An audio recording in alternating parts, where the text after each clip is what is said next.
Disparu dans les Vosges, une histoire de tromperie et de découverte. Un jeune couple d'adolescents a annoncé à leurs parents qu'ils se rendaient dans un camping populaire, mais ils se sont en réalité aventurés dans la nature sauvage et reculée des Vosges pour un week-end secret. Pendant 3 mois angoissants, leurs familles n'ont eu aucune réponse, la piste s'étant complètement refroidie.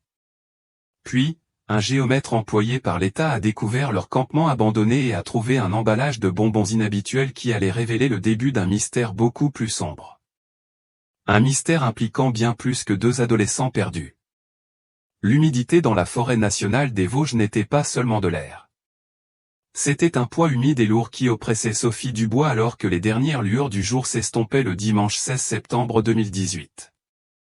Son fils, Louis Dubois, 17 ans, et sa petite amie, Camille Martin, également 17 ans, étaient en retard. Pas de quelques minutes, mais de plusieurs heures. Le week-end de camping avait fait l'objet d'une négociation. La mère de Camille, Isabelle Martin, était réticente. L'idée que le jeune couple passe une nuit seul dans les bois la perturbait.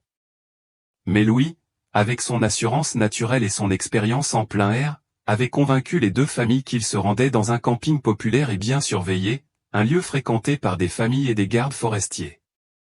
Isabelle avait fini par céder. Sophie, faisant entièrement confiance à son fils, avait accepté sans hésiter. Maintenant, les appels sur les téléphones de Louis et Camille aboutissaient directement à une messagerie vocale. Dans les zones à faible couverture des montagnes des Vosges, cela n'était pas immédiatement alarmant. Mais à mesure que l'après-midi cédait la place à la soirée, l'absence de contact devenait inquiétante. À 18 h, l'anxiété qui serrait la poitrine de Sophie devenait insupportable. Elle devait agir. Elle décida de se rendre au camping, imaginant un pneu crevé, une batterie à plat, une explication simple. La route était sombre et sinueuse, parfois glissante à cause des récentes pluies. En arrivant à l'entrée du camping, Sophie trouva le poste d'enregistrement occupé, la fin de la haute saison approchant. Elle s'adressa au garde forestier de service, la voix tendue en expliquant la situation. Le garde, habitué aux inquiétudes des parents, consulta calmement les registres. Il parcourut les noms, puis les vérifia à nouveau. Louis Dubois n'était pas là. Camille Martin non plus. Il ne s'était jamais enregistré. Sophie insista, sa voix montant légèrement. Peut-être étaient-ils arrivés tard. Peut-être avaient-ils contourné l'enregistrement. Elle parcourut elle-même les boucles du camping, ses phares balayant les emplacements, cherchant la vieille Peugeot de Louis. Elle n'était pas là. Pas de tente, pas de feu de camp, aucun signe d'eux. La prise de conscience fut un choc physique. Louis et Camille avaient menti. Ils étaient partis ailleurs intentionnellement. S'ils n'étaient pas ici, où étaient-ils? La nature sauvage des Vosges est vaste, accidentée et, même en septembre, imprévisible. De retour à sa voiture, Sophie passa en revue frénétiquement son dernier contact avec son fils. C'était un SMS reçu vendredi après-midi. Il contenait une seule image, un selfie pris de près. Louis, portant ses lunettes, un sweat bordeaux et un gilet sombre, esquissait un léger sourire à la caméra. À ses côtés, Camille, ses longs cheveux blonds dépassant d'un bonnet crème assorti à celui de Louis. Leurs vêtements chauds semblaient adaptés aux soirées fraîches des montagnes. Derrière eux, des parois de terre rugueuse suggéraient qu'ils se trouvaient dans une petite grotte ou un abri rocheux. Le message était bref, on part maintenant. À dimanche. Cette photo était désormais la dernière preuve de leur existence. À 21 h, les Dubois et les Martin se retrouvèrent au commissariat local de Saint-Dié-des-Vosges. L'écart entre les plans annoncés des adolescents et leur absence totale transforma immédiatement la situation en urgence. Louis Dubois et Camille Martin furent officiellement déclarés disparus. Leur tromperie signifiait que la zone de recherche n'était pas un camping délimité, mais potentiellement des centaines de kilomètres carrés de nature sauvage sans piste. La mobilisation initiale de la gendarmerie nationale fut rapide, motivée par l'âge des disparus et l'imprévisibilité du climat automnal. Les premières 48 heures étaient critiques. Les équipes de recherche et de secours, gênés par des pluies intermittentes et un feuillage dense de fin d'été, concentrèrent leurs efforts autour du camping des Vosges. C'était le point de départ logique, l'endroit où ils étaient censés être. Volontaires et professionnels fouillèrent les bois denses, leurs appels restant sans réponse. Des unités canines furent déployées, tentant de capter une piste olfactive, mais l'air humide et l'immensité du terrain rendaient le pistage difficile. La recherche partait du principe qu'ils avaient peut-être garé leur voiture à proximité et marché, même sans s'être enregistrés. Mais au fil des jours, il devint évident que cette hypothèse était erronée. La Peugeot de Louis ne fut trouvée dans aucun parking ni aire de repos à proximité. Le couple n'avait jamais été près du camping. Les enquêteurs tentèrent de localiser leur téléphone portable, espérant un indice numérique. Les données confirmèrent le silence. Les deux téléphones avaient perdu la connexion au réseau peu après leur départ de leur ville natale vendredi après-midi. Les derniers signaux étaient géographiquement inutiles, n'offrant aucun indice sur la direction prise après l'envoi du selfie. La piste numérique s'était éteinte. Avec la recherche physique ne donnant que de l'épuisement et de la frustration, l'enquête changea de cap. Si Louis et Camille avaient intentionnellement trompé leurs parents, ils devaient avoir une destination alternative précise en tête. La question était comment ils avaient planifié ce voyage secret et où ils comptaient aller. Le selfie offrait peu d'indices. L'arrière-plan de l'abri rocheux pouvait être n'importe où dans les Vosges, une région criblée de caractéristiques géologiques similaires. La gendarmerie commença des interrogatoires approfondis avec les amis du couple, cherchant un indice sur leur plan, un secret murmuré. Ils cherchaient quelqu'un à qui Louis aurait pu se confier. La percée ne vint pas d'un ami, mais d'une source inattendue lors d'un interrogatoire de routine des membres de la famille élargie. L'oncle de Louis, Pierre Dubois, mentionna en passant quelque chose qui attira immédiatement l'attention des enquêteurs. Louis s'était récemment passionné pour les randonnées en pleine nature et le survivalisme, allant au-delà du camping occasionnel de sa jeunesse. Une semaine avant le voyage, Louis avait demandé à emprunter le GPS portable spécialisé de Pierre. Ce n'était pas un GPS de voiture classique, mais un vieux modèle Garmin robuste, conçu pour une utilisation loin de tout réseau mobile, utilisé par les chasseurs et randonneurs sérieux pour naviguer dans la nature sauvage grâce à la synchronisation par satellite. Pierre n'y avait pas prêté beaucoup d'attention à l'époque, pensant que Louis le voulait comme secours pour leur voyage au camping des Vosges. Il le lui avait prêté sans poser de questions, lui montrant même comment charger de nouvelles cartes.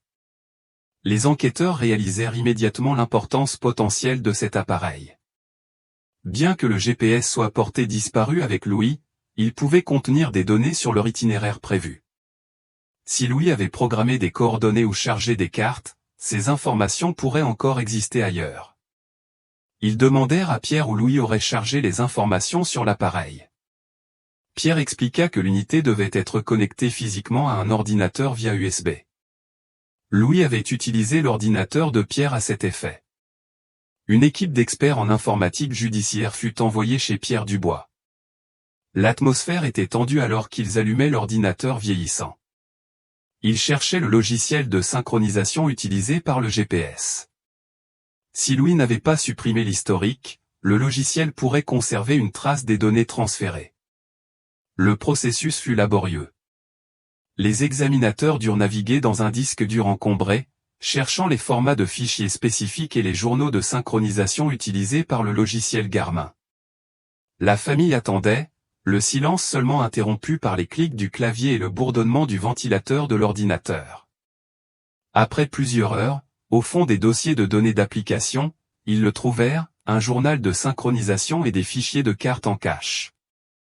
Louis avait bel et bien chargé des données sur le GPS. Il avait programmé une série de points de cheminement et un itinéraire détaillé quelques jours avant la disparition. En analysant les données et en projetant l'itinéraire sur une carte topographique de la région, l'ampleur de la tromperie devint claire. L'itinéraire ne menait nullement près du camping des Vosges. Les coordonnées pointaient vers une destination radicalement différente du camping sûr et peuplé qu'ils avaient décrit à leurs parents. L'itinéraire menait vers le nord-est, vers l'une des régions les plus reculées, peu peuplée et densément boisée de tout le pays, le massif des Vosges, près de la frontière avec l'Allemagne. Le massif des Vosges est une vaste zone connue pour sa beauté sauvage, son isolement et son manque d'infrastructures. Les coordonnées spécifiques programmées par Louis étaient situées au cœur de cette région, très près de la frontière. C'était une zone caractérisée par une nature sauvage sans chemin, de vieilles pistes forestières et un terrain si difficile que peu de gens s'y aventuraient. Cette découverte transforma fondamentalement l'enquête. Elle confirma que Louis et Camille ne s'étaient pas simplement perdus ou victimes d'un accident près de la civilisation. Ils avaient intentionnellement cherché une extrême solitude. Ils avaient planifié méticuleusement leur disparition dans la nature. Les implications étaient troublantes. Pourquoi deux adolescents de 17 ans iraient-ils aussi loin pour cacher leur emplacement? Le selfie pris avant leur entrée dans les bois profonds montrait qu'ils étaient préparés pour le temps frais. Ils savaient dans quoi ils s'engageaient. Mais dans quoi s'engageaient-ils? Les efforts de recherche se tournèrent immédiatement vers le massif des Vosges. Mais le défi auquel les équipes de recherche faisaient face était immense. La zone définie par les données GPS était gigantesque, couvrant des dizaines de kilomètres carrés de terrain montagneux accidenté. Le feuillage dense rendait l'observation aérienne presque impossible, et la recherche au sol était lente et périlleuse. Alors que les opérations de recherche à grande échelle se mobilisaient dans ce nouveau paysage redoutable, les familles luttaient pour comprendre la tromperie. Sophie Dubois était dévastée, confrontée à la réalisation que son fils l'avait délibérément trompée. Isabelle Martin était furieuse, ses pires craintes concernant le voyage se réalisant et s'amplifiant. La découverte de l'itinéraire caché avait fourni un emplacement, mais elle avait aussi approfondi le mystère entourant leur disparition. La vaste nature silencieuse des Vosges semblait déterminée à garder ses secrets. L'automne 2018 avançait, le feuillage vibrant s'estompant en branches nues et les jours devenant plus courts et plus froids. Les efforts intensifs de recherche pour Louis Dubois et Camille Martin dans le massif des Vosges se prolongèrent pendant des semaines, mais le terrain accidenté et l'ampleur de la zone contrecarrèrent toutes les tentatives pour les localiser.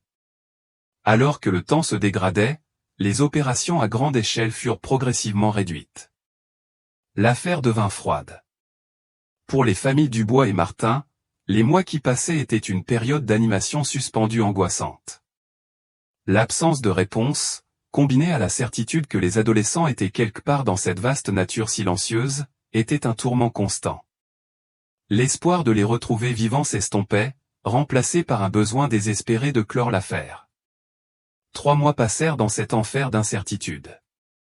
Nous étions maintenant à la mi-décembre 2018. L'hiver approchait, mais les fortes neiges n'étaient pas encore arrivées dans cette région spécifique. Le paysage était sombre et désolé, un monde monochrome d'arbres nus, de feuilles mortes humides et de cieux gris froids. La percée, lorsqu'elle arriva, ne fut pas le résultat d'un effort de recherche dédié, mais d'une rencontre fortuite par quelqu'un habitué à l'isolement du massif des Vosges. Étienne Laurent était un géomètre géologique. Il travaillait seul, engagé par l'État, pour cartographier et évaluer d'anciennes mines abandonnées dispersées dans les régions reculées des Vosges. C'était un travail spécialisé qui nécessitait de naviguer dans un terrain difficile, loin des sentiers établis. Ce jour de décembre particulier, Étienne travaillait profondément dans les bois, dans la région exacte où Louis et Camille avaient disparu. Il était à des kilomètres de la route goudronnée la plus proche, naviguant dans les bois denses avec un GPS et des cartes topographiques. L'air était immobile et froid, le sol couvert d'une épaisse couche de feuilles brunes en décomposition. Il était concentré sur sa grille de relevé, documentant méticuleusement les emplacements et les conditions des anciennes mines, vestiges d'un passé industriel oublié. Le terrain était traître, glissant de boue et de feuilles humides. Il traversait une pente boisée escarpée, contournant de gros rochers et des arbres tombés. Il s'était légèrement écarté de son itinéraire prévu, faisant un détour autour d'un ravin difficile, lorsqu'il trébucha sur quelque chose qui n'avait rien à faire dans la nature. Dans une petite clairière relativement plate, partiellement abritée par un bosquet de pins denses, se trouvait un campement. Le site était saisissant. Une petite tente pour 2 personnes, de couleur jaune délavée, s'affaissait sous le poids des débris accumulés et de l'humidité. Le tissu était taché de boue, de saleté et de moisissure, indiquant qu'il avait été exposé aux éléments pendant un temps considérable. Étienne s'approcha prudemment. Le campement était clairement abandonné. L'atmosphère était étrange, un témoignage silencieux de négligence. Le sol autour de la tente était jonché de bouteilles d'eau en plastique écrasées parmi les feuilles. Un foyer improvisé, un simple cercle de grosses pierres grises, était rempli de cendres grises froides, de restes de bois carbonisé et de quelques détritus. À droite de la tente, une corde à linge improvisée était tendue entre deux arbres. Plusieurs vêtements sombres et humides y pendaient mollement. Sa première pensée fut l'irritation. Les dépôts sauvages étaient un problème persistant dans ces zones reculées. On aurait dit que quelqu'un avait simplement abandonné tout son équipement, laissant ses affaires pourrir. Il documenta le site avec son appareil photo, intendant à le signaler aux autorités pour le nettoyage. Il sortit son téléphone pour appeler, mais comme prévu, il n'y avait pas de signal. Il était trop loin dans la nature. Il marqua les coordonnées sur son GPS et se prépara à retourner à son véhicule à plusieurs kilomètres pour passer l'appel. L'image du campement désolé resta avec lui, troublante par son immobilité. Il lui fallut près de 2 heures de randonnée épuisante pour atteindre son camion.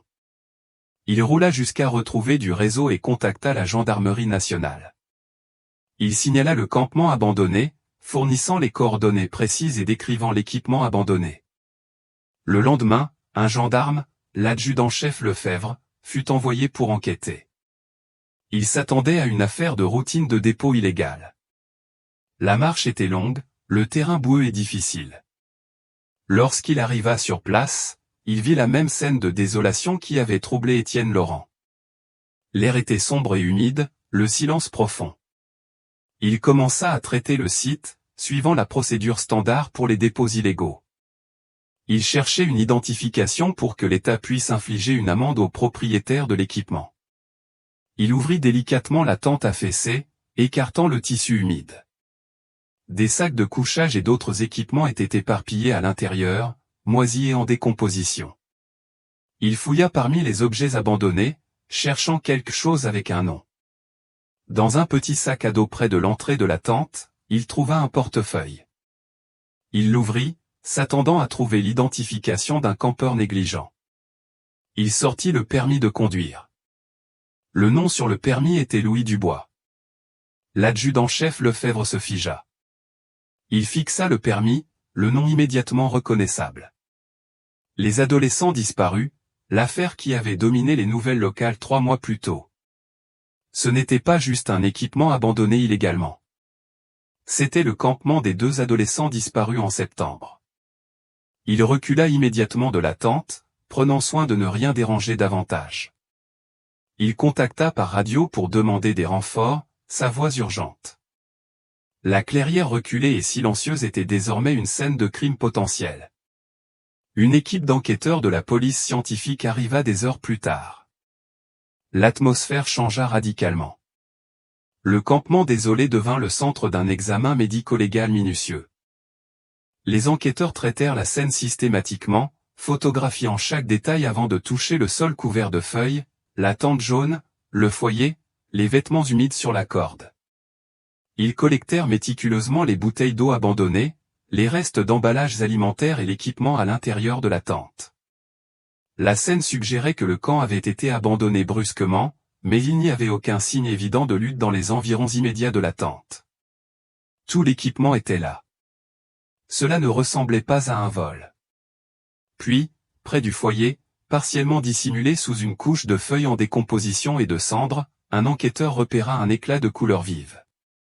À l'aide de pinces, il récupéra soigneusement l'objet.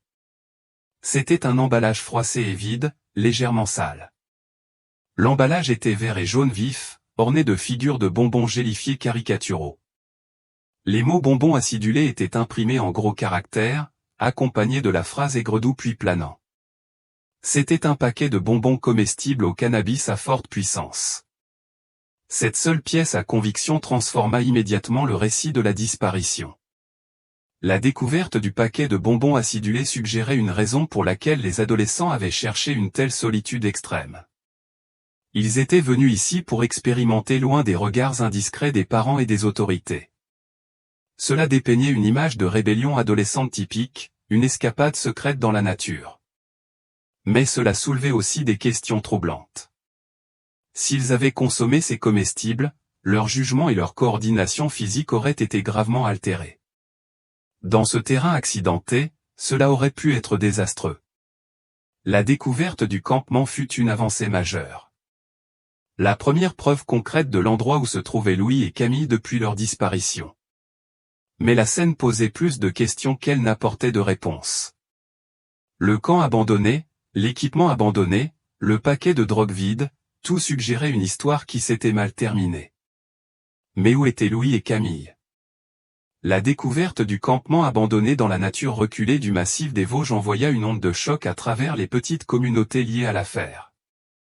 Pour les familles Dubois et Martin, la nouvelle fut une confirmation dévastatrice que les adolescents avaient bien été dans ce paysage redoutable.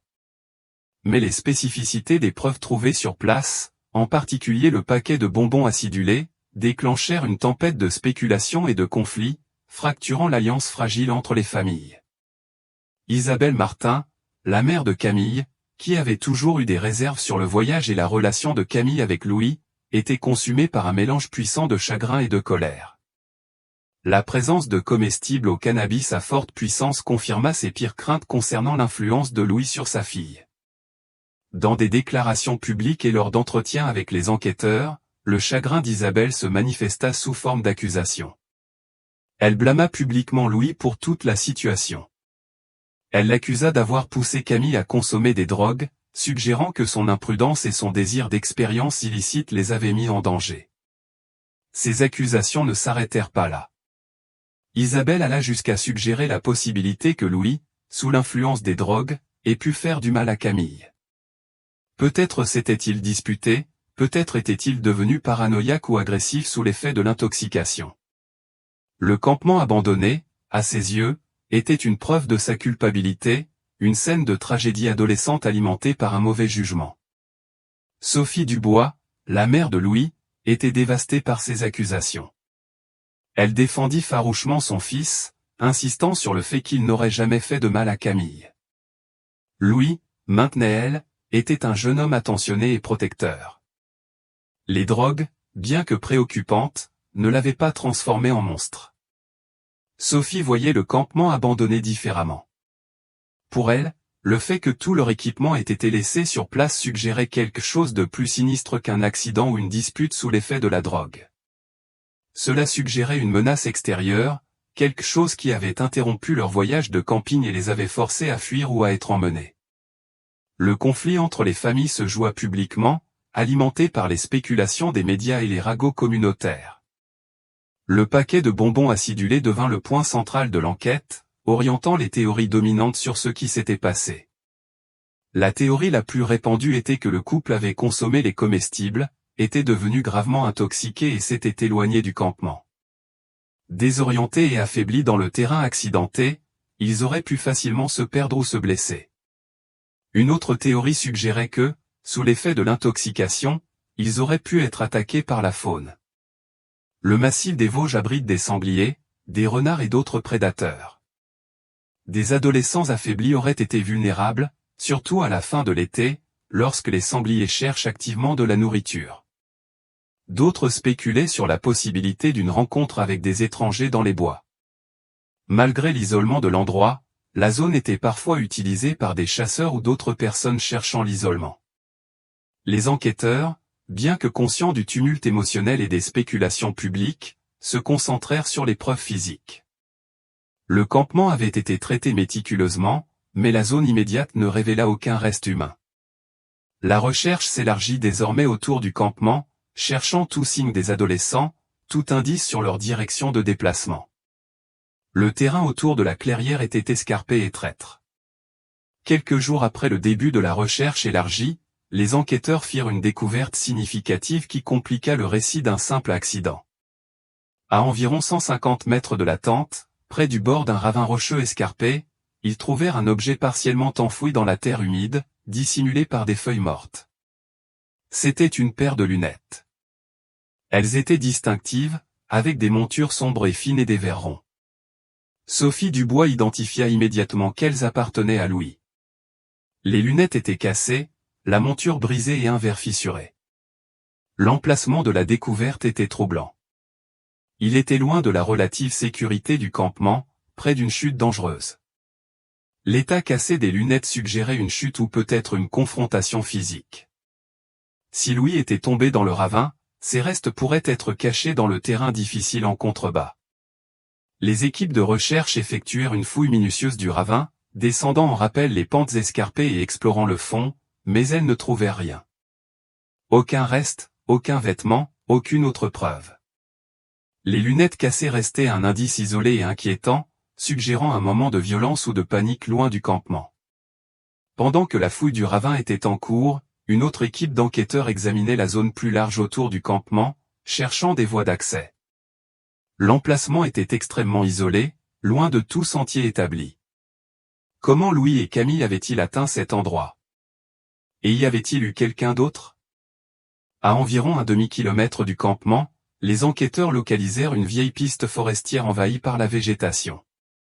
Elle était à peine visible, inutilisée depuis des années, mais elle offrait une voie d'accès potentielle à la zone. Dans une parcelle de boue, où le sol était lourd en argile et protégé des récentes pluies par un surplomb rocheux, ils trouvèrent quelque chose de crucial.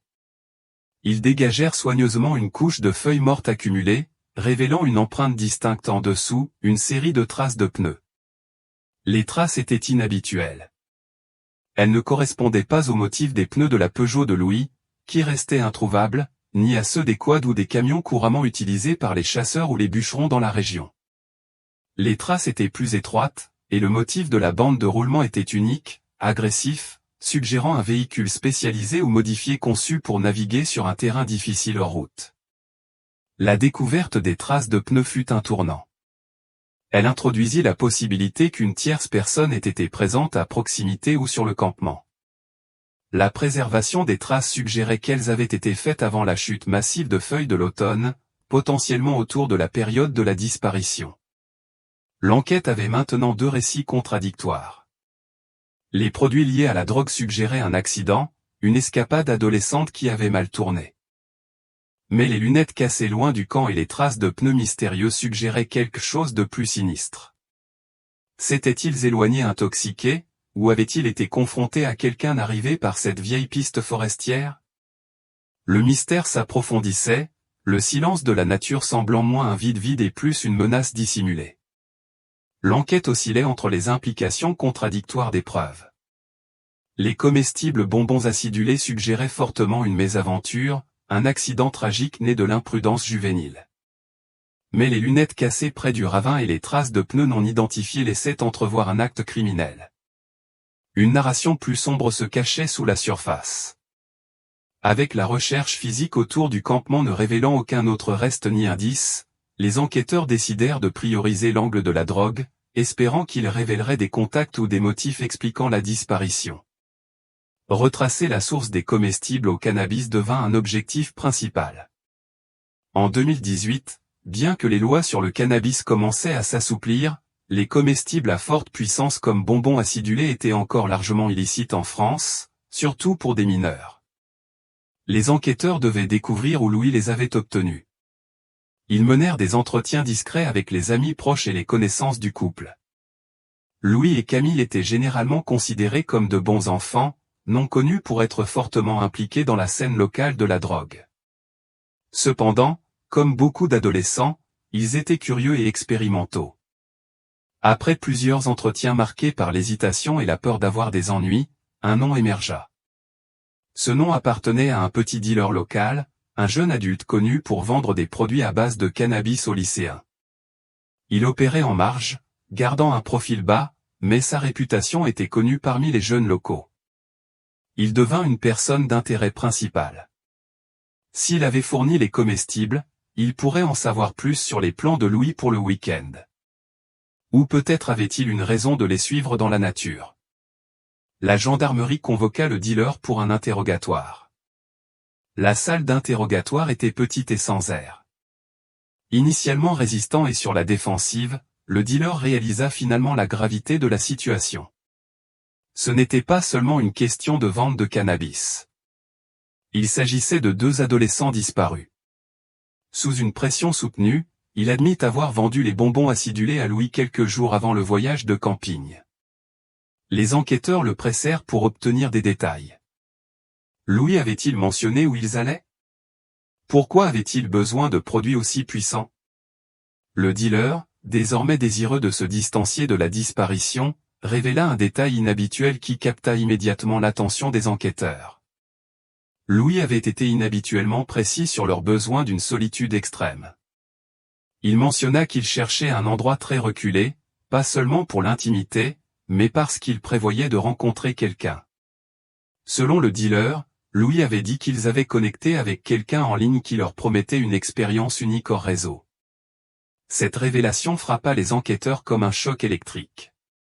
Elle fournissait une explication potentielle pour laquelle les adolescents avaient choisi un endroit aussi reculé dans le massif des Vosges et pourquoi ils avaient trompé leurs parents.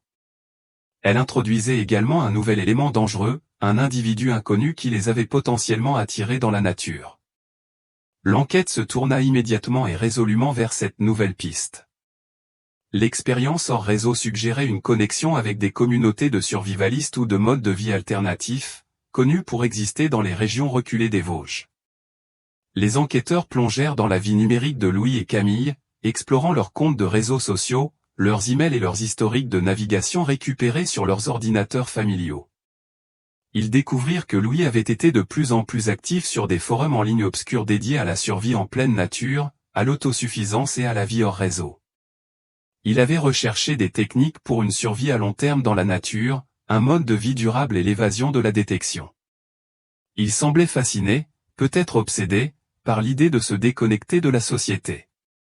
Dans l'un de ces forums, les enquêteurs identifièrent un utilisateur qui avait communiqué fréquemment avec Louis dans les semaines précédant la disparition.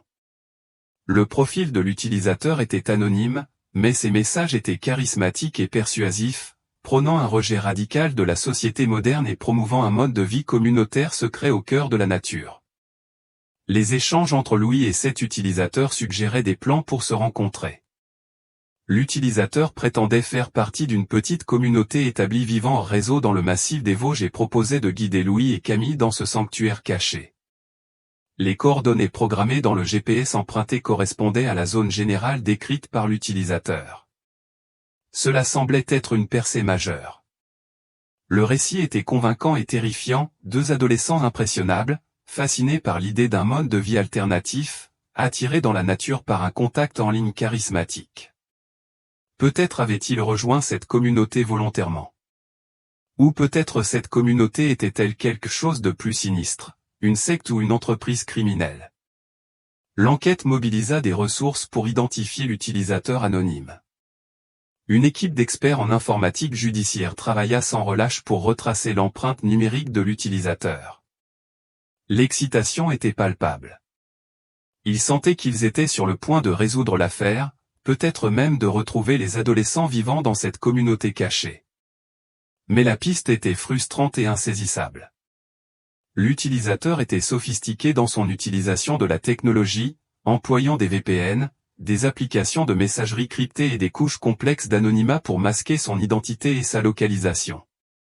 Les adresses IP associées à l'activité de l'utilisateur changeaient constamment, menant les enquêteurs dans une chasse au trésor numérique à travers des serveurs internationaux. Des semaines se transformèrent en un mois. Les investigations informatiques intensives se poursuivirent, mais la piste s'éteignit. Le profil de l'utilisateur sur le forum fut soudainement supprimé. Toute communication cessa. La piste, qui semblait si prometteuse, s'évapora dans l'éther numérique. Les enquêteurs furent confrontés à une réalisation écrasante. Ils avaient peut-être affaire à un cas de fiche sophistiqué, quelqu'un qui prenait plaisir à attirer des gens en ligne sans jamais avoir l'intention de les rencontrer en personne. Ou peut-être l'utilisateur avait paniqué lorsque la disparition était devenue une nouvelle majeure et avait effacé ses traces numériques. La piste de l'expérience hors réseau fut finalement considérée comme une impasse. Elle avait gaspillé un temps et des ressources d'enquête cruciaux, détournant l'attention des preuves physiques trouvées sur le campement. La frustration parmi les enquêteurs était immense. L'effondrement de cette piste les força à revenir au point de départ, à la froide réalité du campement abandonné, des lunettes cassées et des traces de pneus mystérieuses. S'ils n'avaient pas été attirés là par un contact en ligne, pourquoi avaient-ils choisi cet endroit reculé spécifique? Et que leur était-il arrivé? Le mystère entourant la disparition de Louis et Camille s'approfondissait. Le silence de la nature faisait écho au silence de la piste numérique. Avec la séduisante théorie de l'expérience hors réseau démentie et la piste numérique s'évanouissant dans un vide anonyme, l'enquête fut forcée de se retirer du monde virtuel et de se recentrer sur les preuves physiques tangibles collectées près du campement. Les lunettes cassées restaient une anomalie hantée, suggérant une violence ou un accident.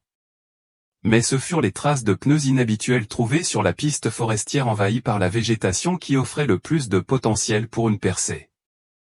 Les traces étaient la seule preuve concrète suggérant la présence d'une tierce personne, une présence qui restait inexpliquée. Les enquêteurs se concentrèrent sur l'identification du véhicule qui avait laissé ces traces. Les photographies et les moulages du motif de la bande de roulement avaient été largement diffusés parmi les agences de police et les experts en véhicules, mais aucune correspondance n'avait été trouvée dans les bases de données standards. La largeur étroite et le motif de bande de roulement unique restaient obstinément non identifiables. Cependant, l'emplacement du campement au cœur du massif des Vosges, très près de la frontière avec l'Allemagne, incita les enquêteurs à envisager des possibilités moins conventionnelles. Cette région des Vosges était connue pour sa frontière poreuse, une vaste nature sauvage traversée par des sentiers non officiels et de vieilles pistes forestières utilisées depuis des décennies par des contrebandiers transportant des marchandises illicites entre la France et l'Allemagne. La frontière ici n'était souvent qu'une ligne de coupe à travers la forêt dense, difficile à surveiller et facile à traverser sans être détecté. Les enquêteurs décidèrent de consulter la police aux frontières, PAF. Les agents de la PAF patrouillant dans ce secteur reculé avaient une connaissance spécialisée du terrain et des méthodes utilisées par les opérations de contrebande. Une réunion fut organisée, et les enquêteurs présentèrent les preuves des traces de pneus, espérant que l'expertise des agents offrirait une nouvelle perspective. Les agents de la PAF analysèrent les photos et les moulages. Leur évaluation fut immédiate et décisive. Ils reconnurent le motif de la bande de roulement. Ce n'était pas un véhicule commercial standard.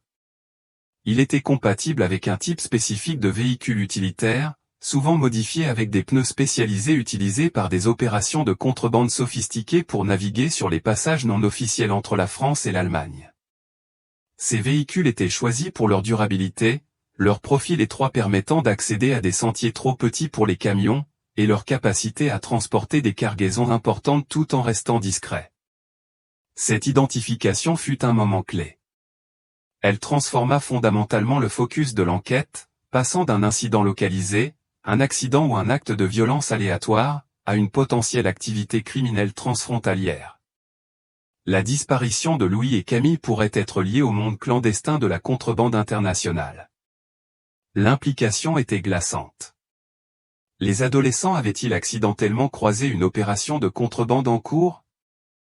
Avait-il choisi un campement directement sur une route de contrebande active? Si c'était le cas, les personnes impliquées seraient dangereuses, organisées et motivées à éliminer tout témoin. Les autorités commencèrent à analyser les schémas de passages illégaux et d'activités de contrebande dans la région autour de la période de la disparition en septembre. Elles examinèrent les données des capteurs, les images de surveillance aérienne et les rapports de renseignements liés au réseau de contrebande opérant dans le massif des Vosges. Mais la nature était vaste, et les opérations de contrebande étaient sophistiquées, conçues pour échapper à la détection. Relier un événement de contrebande spécifique à la disparition des adolescents s'avéra difficile. L'enquête s'enlisa à nouveau. Le champ s'élargit désormais au crime international, mais les pistes restaient frustrantes et insaisissables. Des mois passèrent. L'hiver arriva et repartit, et l'enquête resta active, bien que froide.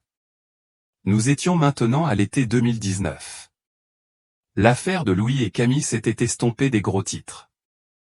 L'urgence initiale fut remplacée par un sentiment persistant de mystère. Puis, une information non liée arriva au commissariat de Mulhouse, à plus de 100 km du massif des Vosges. L'information ne venait pas d'un informateur ou d'un témoin, mais d'un employé des services publics effectuant ses rondes habituelles. L'employé entretenait un grand complexe d'appartements vieillissants dans un quartier populaire de Mulhouse. Son travail consistait à vérifier les compteurs et à s'assurer que l'infrastructure fonctionnait correctement. Lors de ces rondes, Il remarqua une anomalie concernant une unité spécifique au 3e étage qui lui sembla hautement suspecte. L'observation fut consignée dans son rapport. L'employé nota que les fenêtres de l'appartement étaient complètement occultées de l'intérieur, non pas avec des rideaux ou des stores, mais avec des bâches plastiques industrielles épaisses fixées au cadre, bloquant toute lumière et visibilité. Cela ressemblait à une tentative de l'occupant d'assurer une confidentialité absolue ou de dissimuler quelque chose à l'intérieur. De plus, il nota que la consommation d'électricité de l'unité était anormalement élevée. Elle était disproportionnée par rapport à la taille de l'appartement, suggérant que des équipements fonctionnaient constamment, peut-être des lampes de croissance, des systèmes de ventilation puissants ou d'autres appareils à forte consommation.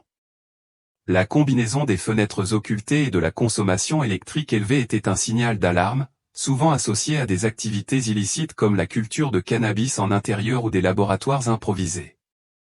L'information fut initialement classée comme un problème potentiel de stupéfiants. La police de Mulhouse enregistra l'information, prévoyant de faire un suivi lorsque les ressources le permettraient. Dans une ville animée, de tels rapports étaient courants. Cependant, le rapport finit par atterrir sur le bureau d'un détective de la gendarmerie nationale travaillant toujours sur l'affaire Dubois-Martin. Il était engagé dans la tâche fastidieuse de croiser les rapports d'activités suspectes à travers le pays avec les renseignements liés au réseau de contrebande identifié par la PAF. Il cherchait des individus liés à ces réseaux, des personnes menant des modes de vie transitoires ou secrets. Le rapport du complexe d'appartements de Mulhouse attira son attention. Les fenêtres occultées et la consommation électrique élevée suggéraient un niveau de secret qui résonnait avec la nature clandestine des opérations de contrebande. Il décida d'enquêter sur le locataire de l'appartement occulté. Le lien était ténu, un pari basé sur un profil généralisé. Mais dans une affaire sans pistes actives, chaque anomalie méritait d'être investiguée. Le focus de l'enquête se déplaça radicalement de la vaste nature sauvage du massif des Vosges à un seul appartement énigmatique au cœur de Mulhouse. L'information de l'employé des services publics fournit un focus soudain et inattendu pour l'enquête tentaculaire. L'appartement occulté à Mulhouse contrastait fortement avec la nature sauvage sans chemin du massif des Vosges, mais le sentiment de dissimulation, l'aura de secret était le même. Les enquêteurs commencèrent à enquêter sur l'identité du locataire de l'unité du 3e étage.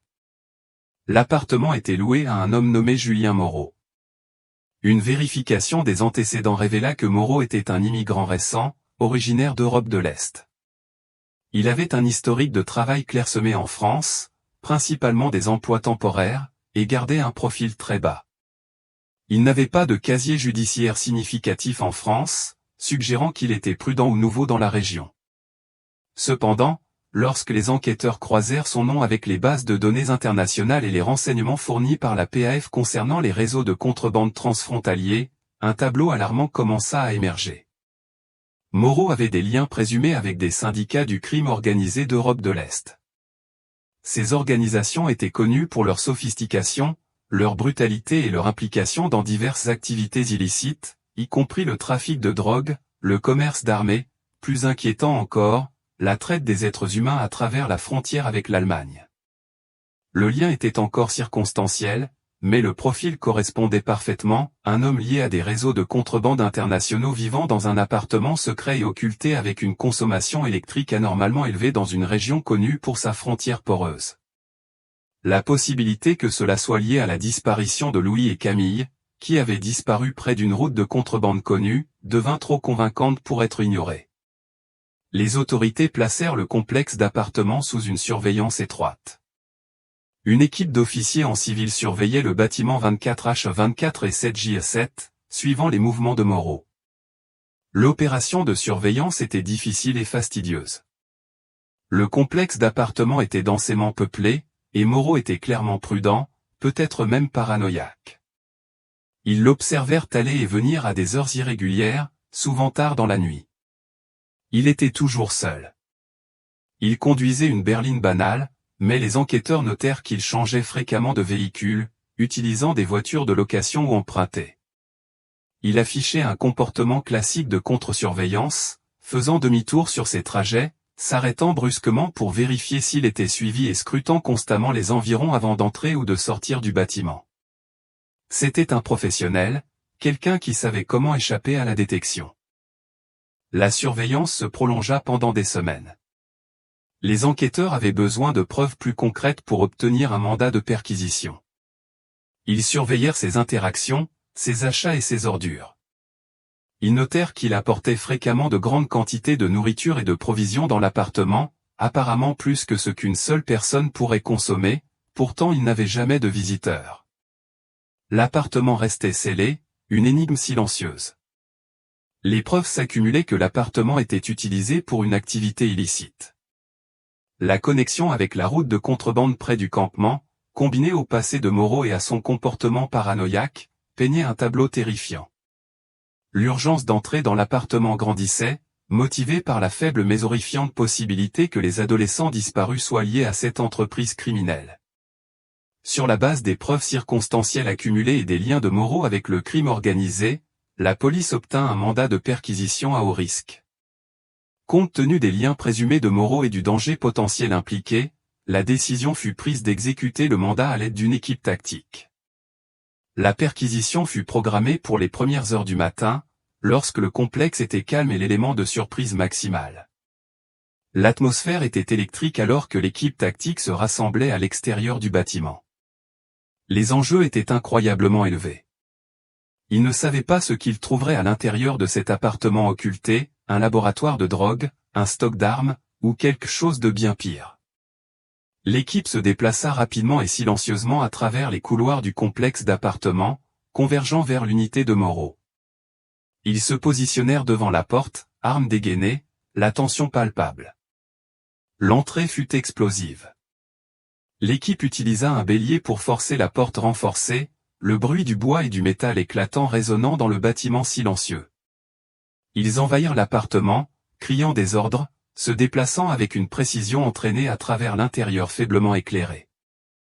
Julien Moreau fut trouvé dans la pièce principale, surpris et furieux de l'intrusion soudaine. Il résista violemment à l'arrestation, luttant contre les officiers avec une force et une férocité inattendues. Il fallut plusieurs officiers pour le maîtriser et le menotter. Il resta défiant, criant des menaces et se débattant contre les menottes. L'appartement lui-même était troublant. La pièce principale était spartiate, presque vide, sentant légèrement la nourriture rance et un désinfectant puissant.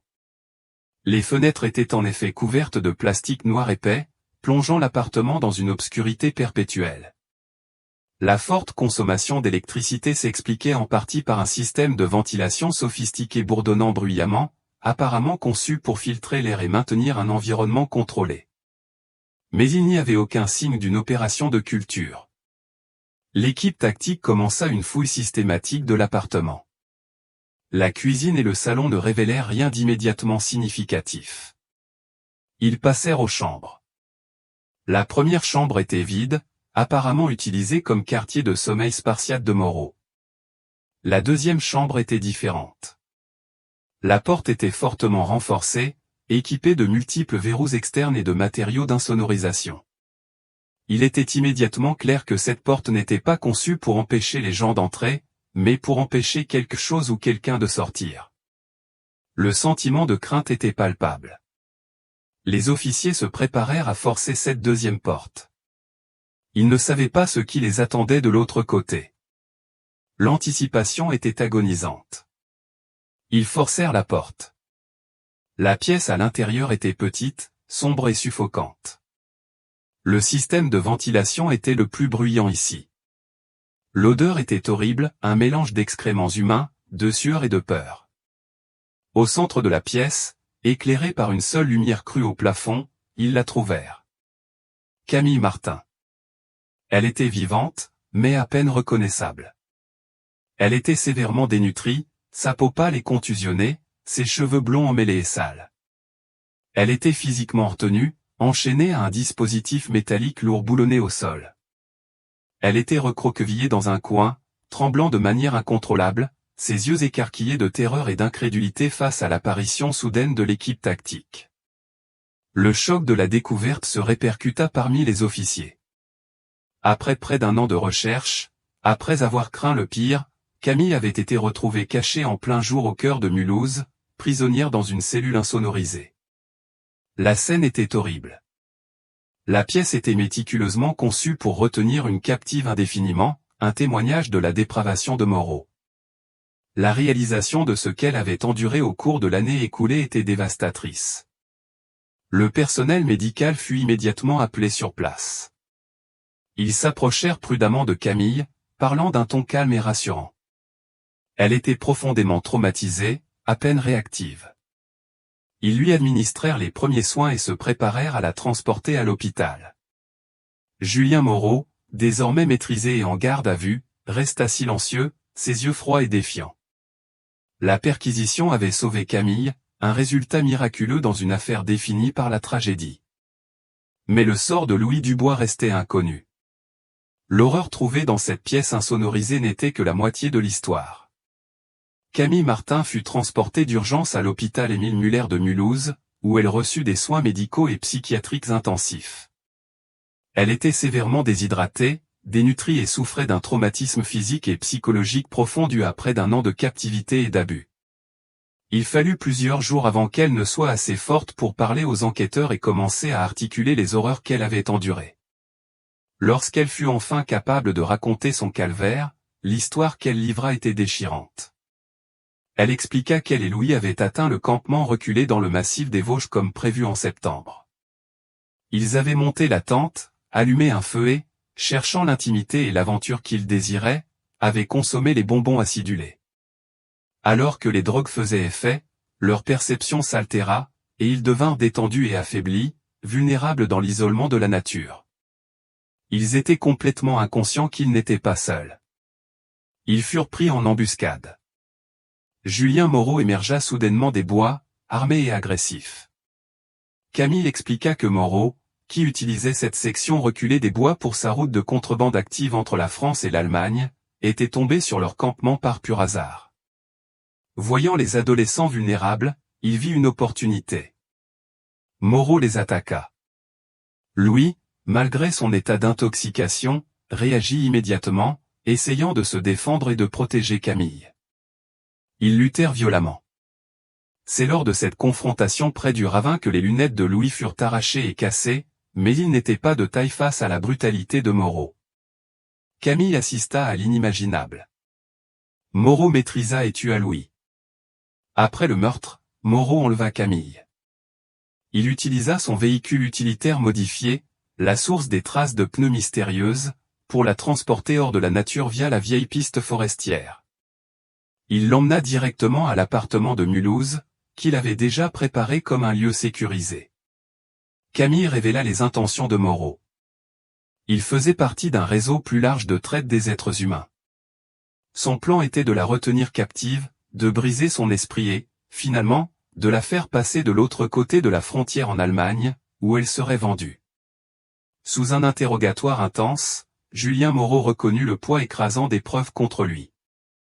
Confronté au témoignage de Camille et à la découverte de la cellule de prison dans son appartement, il avoua. Il admit l'enlèvement de Camille Martin et le meurtre de Louis Dubois. Cependant, lorsque les enquêteurs le pressèrent pour connaître l'emplacement du corps de Louis, la coopération de Moreau cessa abruptement. Il cessa de parler, offrant un mensonge évident et dédaigneux. Il prétendit ne pas se souvenir de ce qu'il avait fait des restes. Julien Moreau fut inculpé de meurtre, d'enlèvement et de traite des êtres humains. Il fut condamné sur tous les chefs d'accusation et condamné à la réclusion criminelle à perpétuité sans possibilité de libération conditionnelle. Camille Martin entama le long et ardu processus de rétablissement. Le corps de Louis Dubois ne fut jamais retrouvé. Son lieu de repos final resta un secret gardé par la vaste nature sauvage du massif des Vosges.